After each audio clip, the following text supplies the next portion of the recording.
झांसी की बबीना विधानसभा क्षेत्र में 2 मार्च को शाम को जमकर 15 मिनट ओलावृष्टि हुई। ओलावृष्टि के कारण खेतों में लहलहा रही गेहूं, मटर, चना की फसल जमींदोज हो गई। ओलों का सबसे ज्यादा कहर बबीना विधानसभा में आने वाले गांव में बरपा।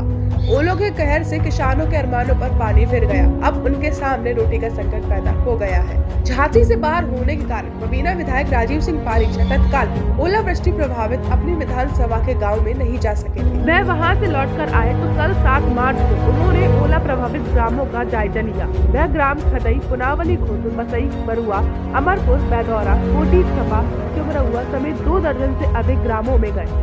उन्होंने वहां खेतों में नष्ट हो चुकी फसलों को देखा तो वह भी द्रवित हो गए। विधायक राजीव सिंह पारीचा ने रोते बिलखते किसानों को ढांढस बंधाया। उन्होंने कहा कि 33% फसल भी नष्ट हुई है तो उसे 100% मुआवजा दिया जाएगा। इसके अलावा बीमा का भी 100% रुपए मिलेगा। शीघ्र ही किसानों के खातों में मुआवजा आना शुरू हो जाएगा। थोड़ा धैर्य रखें, अपनी जमीन के कागजात आधार केसीसी को तैयार रखें। इस मौके पर उनके साथ कोऑपरेटिव बैंक के डायरेक्टर संदीप राजपूत, पूर्व ब्लॉक प्रमुख विनोद गौतम, रवि राजपूत, पवन आदि मौजूद रहे। न्यूज़ एनआर के रवि शर्मा के साथ राहुल उपाध्याय की रिपोर्ट। 2 मार्च आपके विधानसभा क्षेत्र समेत झांसी में ओलावृष्टि हुई थी। आपके किन किन ग्रामों में कितना नुकसान हुआ, आपने कहां कहां उनका जो है सर्वे किया है? विधानसभा क्षेत्र बबीना में और उसके साथ साथ लगे हुए मध्य प्रदेश में अत्यधिक ओलावृष्टि हुई है।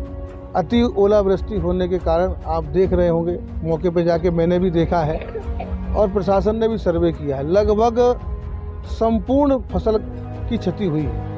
यहाँ तक कि ये स्थिति है कहीं तो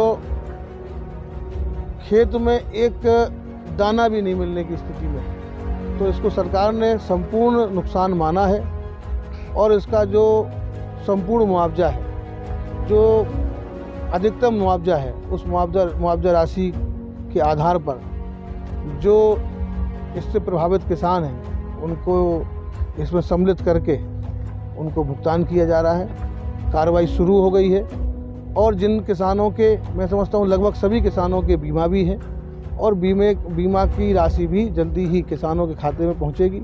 जो क्षति हुई है उस क्षति की भरपाई के लिए मोदी जी की और योगी जी की सरकार किसानों के साथ में है। जो पीड़ित और दुखी किसान हैं, जिनको अपनी बेटी की शादी करनी है, किसी को बहन की शादी करनी है, उन सब के लिए सरकार पूरी तरीके से अपने पीड़ित किसानों के साथ में खड़ी है। ये किसानों की हितैषी सरकार है, किसानों के लिए काम करने वाली सरकार है।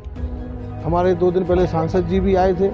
अधिकारी भी गांव-गांव जाकर कैंप लगाकर सबका आकलन कर रहे हैं और आकलन के आधार पर सबको समान रूप से इस महामारी से निपटने में सहयोग कर रहे हैं। राशन की व्यवस्था भी पूरी तरीके से मुफ्त है। हर गरीब परिवार को, जो पीड़ित परिवार है, उनको पूरे वर्ष भर, वैसे तो 5 साल के लिए योजना है, लेकिन कहीं कोई कष्ट होने की स्थिति नहीं रहेगी। अब चूँकि ऐसी स्थिति है कि इससे बचना ये तो कुदरत का खेल है और भाग्य की बात है। ऐसी महामारी हमने तो कभी सुनी नहीं। क्षेत्र के लोग भी, बड़े बुजुर्ग लोग हैं, वो भी बताते हैं कि ऐसी कभी अतिवृष्टि, ओलावृष्टि हुई नहीं उनके जीवन में। ये महामारी है, एक तरीके से प्रकोप है। इस प्रकोप से हमारे किसान पीड़ित भी हैं, आहत भी है, बहुत दुखी है। बड़ी माताएं बहनें बड़ी संख्या में दुखी। कहीं किसी के परिवार में शादी है, 2 दिन बाद भी शादी है, तो आदमी ले दे के अपना करता है, बाद में सबका वापस करता है।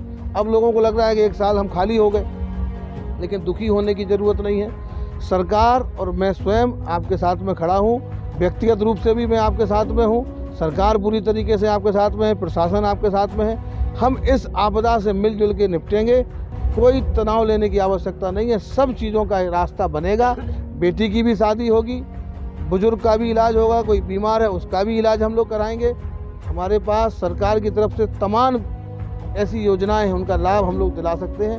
तनाव लेने की आवश्यकता नहीं है। हम सब लोग मिलकर इस महामारी से उभरेंगे, फिर हमारा क्षेत्र आगे बढ़ेगा और हम तरक्की के रास्ते पे आगे जाएंगे।